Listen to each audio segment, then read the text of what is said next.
셀프 스터디 투 24과 데살로니가 후서 본문 읽기를 시작하도록 하겠습니다. 예, 오늘 하는 이 성역 공부는 바울의 인사와 감사, 또 주의 날을 고대하는 데살로니가에 대한 격려, 주의 날에 대한 교훈, 또 주의 날을 고대하는 교회를 향한 삶의 교훈, 바울의 축복, 이런 순서로 진행하도록 하겠습니다. 여기 사진에 보이는 그림은 데살로니가 도시인데, 여기 데살로니가 기념교회가 앞에 있고요. 아주 아름다운 도시의 모습이 있습니다. 혹시 기회 되시면은 이 아시아를 비롯해서 성지순례 돌면은 참 은혜롭습니다. 바울이 데살로니가 교회 성도들에게 감사하는 것이 당연하다고 한 이유는 무엇 때문이었습니까? 1장 3절 보니까 형제들아 우리가 너희를 위하여 항상 하나님께 감사할지니 이것이 당연하면 너희의 믿음이 더욱 자라고 너희가 다 각기 서로 사랑함이 풍성함이 해서 데살로니가 교인들의 믿음이 자라고 사랑이 풍성했기 때문입니다. 사실 바울이 이렇게 감사하는 이유는 그들이 이렇게 할 수 있는 상황이 아니었기 때문에 그렇습니다. 왜냐하면 말씀이 굳건하게 서 있는 것도 아니고 또 이 당시에 신앙적인 박해가 있었는데 그럼에도 불구하고 믿음이 자라고 사랑이 풍성했기 때문에 바울이 정말 감사하고 있습니다. 이 사진은 데살로니가 도시 안에 있는 갈레리오스 개선문인데 갈레리오스가 사산을 공격하여서 승리한 것을 기념하기 위해서 그래서 이 갈레리오스를 기념하기 위한 BC 3세기의 이 승리의 기념물입니다. 갈레리오스는 로마의 황제입니다. 주의 날을 고대하는 데살로니가에 대한 격려, 바울이 데살로니가 교인들을 여러 교회에 자랑한 이유는 무엇 때문이었습니까? 1장 4절 보니까 너희가 견디고 있는 모든 박해와 환난 중에서 너희 인내와 믿음으로 말미암아 하나님의 여러 교회에서 우리가 친히 자랑하노라. 박해와 환난 중에서 그들은 인내와 믿음을 보여줬기 때문에 그래서 바울은 어디를 가든지 이 데살로니가 교인들을 자랑했습니다. 우리도 주님의 자랑거리가 되어야 되겠지요. 바울은 데살로니가 교인들이 당하는 고난, 박해를 어떻게 해석했습니까? 크게 세 가지로 해석을 했습니다. 첫 번째는 공의로운 심판의 표, 또 하나님 나라에 합당한 자로 여김받게 하려는 것, 세 번째 그 나라를 위해 받는 것. 사실은 우리가 예수를 믿고 신앙생활한다는 것 자체가 그전에는 아무런 문제가 안 되는 일들이 이제는 이게 문제가 될 수가 있습니다. 왜? 양심의 꺼리낌을 받거나 또는 우리가 그리스도인에서 다 주위에 다 하는데 내가 어떤 일 행할 때 아니 예수 믿는 사람이 그렇게 행하냐 라는 말을 듣게 되는 것 이런 것들은 곧 우리가 신앙을 가졌기 때문에 당하는 일들입니다. 데살로니가 교인들이 신앙이 없었으면 박해를 받을 필요도 없습니다. 근데 이들이 박해를 받는 이유는 신앙을 가졌기 때문에 그렇게 하는 것이지요. 그래서 이것이 하나님 나라에 합당한 것이고 공의로운 표이고 주님의 나라를 위해 받는 것이다. 당연한 것이다 라고 이야기하고 있습니다. 바울은 환난을 받게 하는 자들과 환난을 받는 데살로니가 교인들에게 하나님이 어떻게 하신다고 말했습니까? 예, 크게 두 가지로 말했죠. 환난을 받게 하는 자들은 환난으로 갚으신다. 또 환난을 받는 데살로니가 교인들에게는 안식으로 평안으로 갚으신다라는 것을 주고 있습니다. 바울은 주의 날이 임할 때에 하나님을 모르는 자들과 우리 주 예수의 복음에 복종하지 않는 자들에게 어떤 일이 있을 것을 경고했습니까? 크게 형벌을 내리신다. 그리고 이 형벌은 영원한 멸망의 형벌을 받게 된다. 그리고 형벌이 이들이 주님을 믿지 않고 또 박해하고 그러기 때문에 형벌이 주어지는데 그 형벌이 일회성이 아니고 영원한 형벌이다. 무서운 얘기가 되죠. 바울은 주께서 강림해서 악한 자들에게 형벌을 내리실 때에 데살로니가 교인들로 인해서 이루어지는 일은 무엇이라고 예언했습니까? 1장 10절 볼까요? 그날에 그가 강림하사 그의 성도들에게서 영광을 받으시고 모든 믿는 자들에게서 놀랍게 예금을 얻으시리니 이는 우리의 증거가 너희에게 믿어졌습니다. 해서 성도들에게서 영광을 받으신다. 또 믿는 자들은 놀라게 될 것이다. 왜? 믿는 자들이 기대하는 것 이상의 놀라운 사건이 이루어지기 때문에 그들은 놀라게 될 것이다. 비록 듣긴 했지만 그들이 들은 것보다 아는 것보다 훨씬 더 놀라운 일이 벌어질 것이라는 이런 말씀이 이 안에 담겨져 있습니다. 바울은 데살로니가 교인들을 위해서 항상 기도한다고 했습니다. 바울이 기도한 내용은 무엇입니까? 한번 생각해 보십시오. 바울이 얼마나 안타깝게 생각할까요? 이게 어린아이를 지금 떼어놓고 온 것이나 마찬가지입니다. 젖먹이 아이를 떼어놓고 온 것이나 마찬가지인데 젖먹이 아이를 떼어놓고 온 그 엄마의 심정, 그 심정으로 데살로니가 교인들을 향해서 이런 기도합니다. 중보의 기도이지요. 첫 번째는 데살로니가 교인들이 하나님의 부르심에 합당한 자로 여김받도록, 두 번째는 모든 선을 기쁘게 이루게 하기 위해서, 세 번째는 믿음의 역사를 능력으로 이루도록, 네 번째는 주 예수의 이름이 데살로니가 교인 가운데서 영광을 받으시도록, 다섯 번째 데살로니가 교인들이 예수 안에서 영광을 받도록, 이런 다섯 가지를 위해서 바울이 중보로 기도하고 있습니다. 간절한 기도의 내용이지요. 주의 날에 대한 교훈입니다. 주의 날. 이 데살로니가 전서나 후서에서 가장 중심되는 사상이 주의 날입니다. 페이지 246쪽입니다.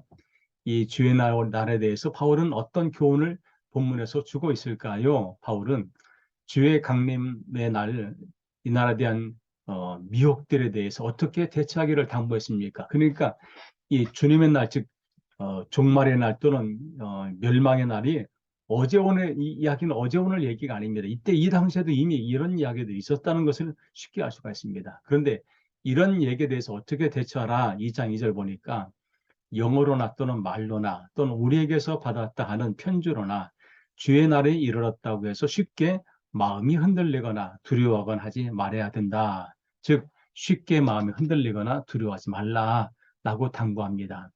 우리가 신앙생활 하다가 힘든 일이 생기면은 이런 말에 우리가 귀가 쏠릴 수 있습니다. 그러지 말란 얘기죠. 바울은 데살로니가 교인들에게 마지막 때의 징조로서 어떤 일이 벌어질 것이라고 알려주었습니까? 먼저 배교하는 일이 있게 될 것이다. 왜? 너무나 고난이 크기 때문에 그런 거지요. 멸망의 아들들이 나타나게 될 것이다. 적그리스도 이단, 사이비 종교들이 나타나게 된다는 거지요. 대적하는 자가 자기를 높이고 하나님의 성전에 앉아 자기를 하나님이라고 내세우게 될 것이다. 즉 이단이나 사이비 종교에서 내가 부활한 예수다 또는 내가 하나님이다 이런 말할 때 이런 말에 속지 말라. 이게 마지막 날에 벌어질 일들이다. 이게 어제 오늘 벌어진 일이 아니란 얘기가 되겠지요. 바울은 불법 환자가 나타나면은 주님이 그를 어떻게 처리하신다고 했습니까? 즉 자신이 자칭 뭐 하나님이다 또는 자칭 부활 예수다 이런 사람이 나타날 때에 그들은 입의 기운으로 죽이실 것이고 강림해서 그들을 패하실 것이다. 분명한 약속인 말씀입니다. 2장 8절입니다. 그때에 불법 환자가 나타나니 주 예수께서 그 입의 기운으로 그를 죽이시고 강림하여 나타나심으로 패하시리라. 그러니까 이런 일을, 이런 불법을 향한 사람들이 언제까지 갈 수는 없습니다. 마지막 날은 반드시 있습니다. 바울은 2장 9절 10절에서 사탄의 활동을 따라 모든 능력과 표적과 거짓 기적과 불의의 모든 속임으로 멸망하는 자들에게 있으리니 이는 그들이 진리의 사랑을 받지 아니하여 구원함을 받지 못함이라 했습니다. 이 말은 한마디로 무엇에 대한 정의입니까? 예. 지금 이 2장 9절 10절 이야기는 적그리스도 또는 이단 사이비 거짓 교사들에 대한 이야기를 지금 하고 있습니다. 바울은 불의와 미혹에 속아서 넘어가는 사람들에게 어떤 결말이 있을 것이라고 했습니까? 넘어가서는 안 되는데 넘어가는 사람들에게는 구원을 받지 못할 것이다. 또 그들도 심판을 받게 될 것이다. 우리가 언제까지 구원받는 것이 아닙니다. 넘어가면 끝이란 것이지요. 그러니까 넘어가지 않도록 조심해라. 이 말이 이 안에 담겨져 있습니다.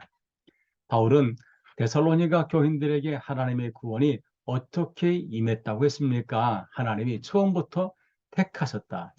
사실은 우리는 웨슬리 쪽을 따르기 때문에 택했다는 이 예정설에 대해서 그렇게 크게 공감하지는 않습니다. 근데 이 바울의 이 서신을 읽어보면은 이 서신 가운데는 택했다는 이런 예정설이 상당히 자주 등장합니다. 그런 걸 보면은 이제 무시할 수는 없을 거라는 생각이 듭니다. 어쨌든 간에 이 데살로니가 교인들이 바울을 만나서 예수를 믿게 된 것, 이것은 너희가 자의적으로 선택한 것이 아니고 하나님이 너희를 선택했다. 그 말은 너희가 그만큼 귀중하고 소중한 존재다. 말이 이 안에 담겨져 있습니다. 하나님의 성령으로 너희를 거룩하게 했다. 하나님의 진리를 믿게 했다. 복음으로 부르셨다. 그러니까 너희가 자의적으로 믿은 것이 아니고 하나님이 너희를 불러서 믿게 했다는 이야기입니다. 바울의 데살로니가 교인들이 구원받은 성도들의 성도답게 살기 위해 어떻게 하라고 권면했습니까? 그러니까 이 데살로니가 교인들에게는 어려움이 많습니다. 시험도 있고 특히 신앙의 핍박이 많은 상황인데 어떻게 우리가 그리스도인답게 살 것인가? 2장 15절 봅니다. 그러므로 형제들아 굳건하게 서서 말로나 우리의 편지로 가르침을 받은 전통을 지키라.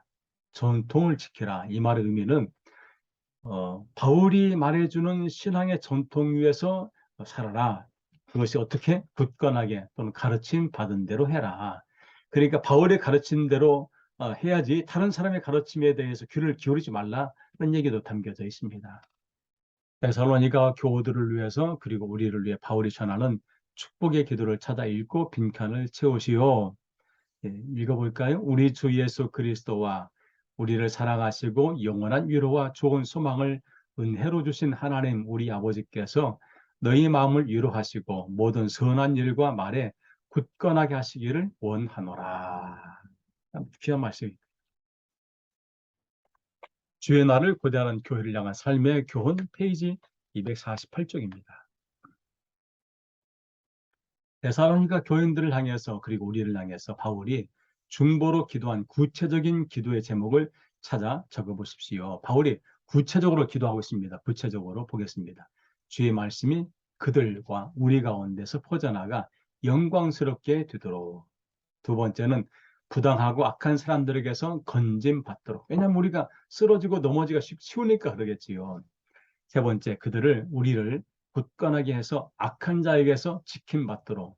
우리의 힘으로 악을 이긴다? 쉽지 않습니다. 하나님이 도우셔야 가능하다. 바울이 가르쳐준 말씀을 지켜 행할 수 있도록. 또 주님이 그들과 우리의 마음을 인도하여 하나님의 사랑과 그리스도 인내에 들어가도록 이렇게 바울이 지금 중보로 기도하고 있습니다. 우리가 새벽마다 중보로 기도하지 않습니까? 여러 많은 사람들을 위해 중보로 기도하는데 때로는 그게 그 많은 사람들을 위해 기도하는 것이 쉽지 않습니다. 그러나 우리가 그렇게 기도해야 될 이유가 뭐냐? 중보의 기도가 그만큼 중요하기 때문에 그런 거지요. 바울은 3장 6절 거기 12절을 추가해 주세요. 3장 6절부터 12절에서 데살로니가 교인 중에 게으른 자들에 대해 권면합니다. 여기서 말하는 게으른 자는 구체적으로 어떤 부류를 말하는지 논의해 보십시오. 제가 여기다가 이제 그 빨간 글씨로 표시했는데 게으르게 행하고 전통대로 행하지 아니하고 무질서하게 행하는 사람들, 음식을 값없이 먹는 사람들, 누구에게든지 폐를 끼치는 사람들, 일하기 싫어하는 사람들, 이런 사람들입니다. 이런 사람들이 게으른 사람이다. 이 말의 의미는 뭐냐면은 이 당시에 데살로니가 교회 내에 어떤 사상이 강하게 있었냐면은 주님의 날, 즉 예수님이 강림하는 날이 속히 오게 될 거다. 그런데 우리가 왜 일을 하고 재산을 모으고 하느냐? 그럴 필요가 없다. 일하지 말고 그냥 편히 지내고 있는 거 다 쓰고 이런 것들을 자기 혼자만 그렇게 하는 것이 아니고 정상적으로 열심히 사는 사람도 가서 자꾸 권면하고 귀찮게 하고 방해하고 하니까 이런 사람들에 대해서 바울은 게으른 사람이라고 이들을 지칭하고 있습니다. 그 게으른 사람이란 말의 의미는 일도 하지 않고 그냥 게으르게 사는 사람이 아니고 주의 강림을 너무나 확실하게 고대하고 믿기 때문에 아무것도 할 필요가 없다. 이렇게 믿는 사람들을 말하고 있습니다. 바울은 데살로니가 교인들 가운데 게으르게 행하여 바울이 가르쳐준 전통대로 행하지 않는 이들과의 관계를 어떻게 하라고 했습니까? 이들에게 바울은 떠나라, 떠나라. 이 떠나라는 단어가 스텔레스타이라고 하는데 이게 withdraw, 물러서다, avoid, 피하다는 말입니다. 그러니까 바울은 이들에 대해서 대적하거나 또는 싸우거나 설득하려고 할 필요가 없다는 얘기입니다. 3장 6절 볼까요? 형제들아, 우리 주 예수 그리스도의 이름으로 너희를 명하노니 게으르게 행하고 우리에게서 받은 전통대로 행하지 아니하는 모든 형제에게서 떠나라. 이단과 사이비와 적그리스도에게 함께하는 사람들을 우리 굳이 그들을 위로하거나 또는 위로하거나 또는 그들을 돌이키려고 하는 것은 쉽지가 않다. 뭐 이런 얘기가 되겠지요. 여기서 좀 고칠 때가 좀 있습니다. 4번에 여기 데살로니가 후서입니다. 전서가 아니고 후서라고 붙여주시고 그 다음에 여기 4번에 본이 되기 위해서 권리를 행사하지 않고 본을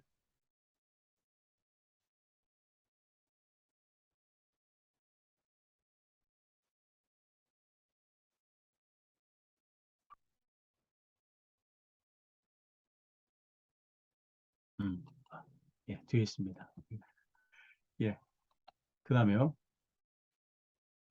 바울은 게으르게 살아가는 데살로니가 교인들을 향해서 바울의 일행에 어떤 점을 본받으라고 하겠습니까?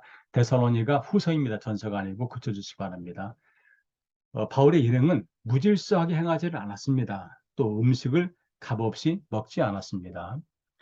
또 누구에게도 폐를 끼치지 않으려고 수고하고 있어서 주야로 일했습니다. 네 번째, 데살로니가 교인들에게 본이 되기 위해서 권리를 행사하지 않고 본을 보였습니다. 본을 보였다라고 그렇게 바꿔주시기 바랍니다. 그리고 일하기 싫거든 먹지도 말라라고 말합니다. 그만큼 바울 일행이 보여주는 것은 만일에 바울이 주님이 금방 오신다, 뭐 오실 날이 가까웠다니 긴급하게 말한다면 바울도 일할 필요 없습니다. 아니 주님이 가까이 오시는데 뭐 일을 열심히 하겠습니까? 그런데 바울은 열심히 자신의 일을 하면서 복음을 전했다. 심지어 바울은 자신의 권리가 있음에도 불구하고 이걸 행사하지 않고 폐를 끼치지 않기 위해서 일을 하면서 이렇게 복음을 전했다.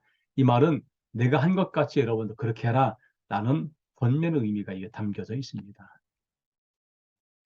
바울은 데살로니가 교인 가운데 게으름을 피우며 전혀 일하지 않는 이들에게 뭐라고 권면했습니까? 3장 11절 12절입니다. 이런 자들에게 우리가 명하고 주 예수 그리스도 안에서 권하기를 조용히 일하여 자기 양식을 먹으라 하노라. 각자 먹을 양식 일하라. 조용히, 즉 다른 사람 일에 대해서 자꾸만 다니며 간섭하거나 또 방해하지 말고 당신들 일어나 조용히 잘 해라. 충실히 해라. 열심히 해라. 이 말입니다. 선을 행하는 데살로니가 교인들과 우리들에게 어떤 자세를 갖기를 당부했습니까? 선을 행할 때 3장 13절 형제들아 너희는 선을 행하다가 낙심하지 말아라. 우리가 사실은 선을 행하는 것도 중요합니다. 그런데 가끔 우리가 실망하는 것은 내가 선을 행하고 싶은데 해가지 못하시기보다는 내가 선을 행하는 상대방이 이것을 잘 받아들이지 않을 때 이때 사실 우리가 많은 시험을 당합니다. 이럴 때 바울은 낙심하지 말아라 라고 당부합니다. 바울이 전하는 데살로니가 후서의 말씀을 순종하지 않는 사람들에 대해서는 어떻게 하라고 했습니까?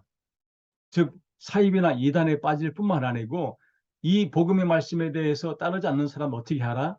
이 사람들 지목하여 사귀지 말고 그러하여금 부끄럽게 하라. 그냥 멀리 해라. 그런데 원수같이 생각하지 말고 형제같이 권면하라 라고 당부합니다. 즉 복음을 받아들이지 않는 사람들에 대해서 형제같이 권면해라 라고 당부합니다. 마지막 바울의 축복입니다. 바울이 데살로니가 교인들과 우리를 향한 축복에서 늘 하던 대로 빠지지 않고 기도한 내용은 무엇입니까? 예, 평강 주시기를 원한다. 주님이 함께 하시기 원한다. 바울은 늘 은혜와 평강을 간구했습니다. 3장 16절 볼까요? 평강의 주께서 친히 때마다 일마다 너희에게 평강을 주시고 주께서 너희 모든 사람과 함께 하시기를 원하노라 했습니다. 바울이 데살로니가 후서를 어떻게 썼다고 밝혔습니까? 친필로 썼다고 밝히고 있습니다. 친필로 썼다. 그러니까 데살로니가 전서 후서는 다른 사람의 대필이나 또는 다른 사람이 쓴 것이 아니고 바울이 직접 쓰고 썼다는 것을 분명히 하고 있습니다. 아마도 사직의 천연기이기 때문에 이게 가능했던 것 같습니다. 오늘 여기까지 하겠습니다. 감사합니다.